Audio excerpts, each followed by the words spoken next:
Hello friends, मेरी video में आप सभी दोस्तों का स्वागत है। दोस्तों, आज मैं आपको किंग साइज का बेड फुल डिटेल के साथ बनाकर दिखाऊंगा। जो कि मैंने उसका जो साइज रखा है, जो तकिए की जो साइज रखी है, यानी कि लंबाई, वो हमने 9.5 फीट रखी है। और जो लेंथ रखी है हमने बॉक्स की अपने, वो 6.5 फीट रखी है। आइए वीडियो में चलते हैं।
दोस्तों आपको हमारी वीडियो कैसी लग रही है? अगर आपको अच्छी लग रही है हमारी वीडियो को लाइक करें और चैनल को सब्सक्राइब करें और अपने यार दोस्तों में शेयर करें। आइए वीडियो पूरा देखते हैं।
भाई दूसरी फैक्ट्री में कांटेक्ट करवा खाली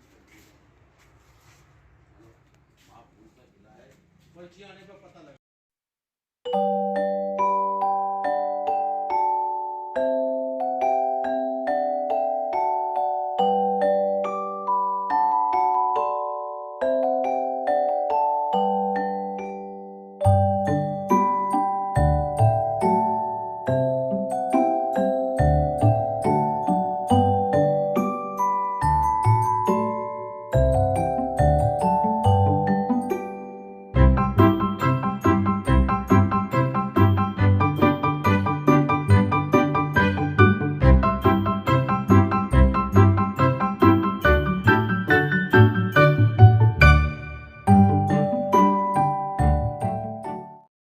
दोस्तों उम्मीद करता हूँ आपको हमारी वीडियो बहुत अच्छी लगी होगी। अगर आपको हमारी वीडियो अच्छी लगी आप हमारे चैनल को सब्सक्राइब करें, वीडियो को लाइक करें और मिलते हैं आपसे अगली और बेहतर वीडियो के साथ। वीडियो देखने का आपका बहुत बहुत शुक्रिया।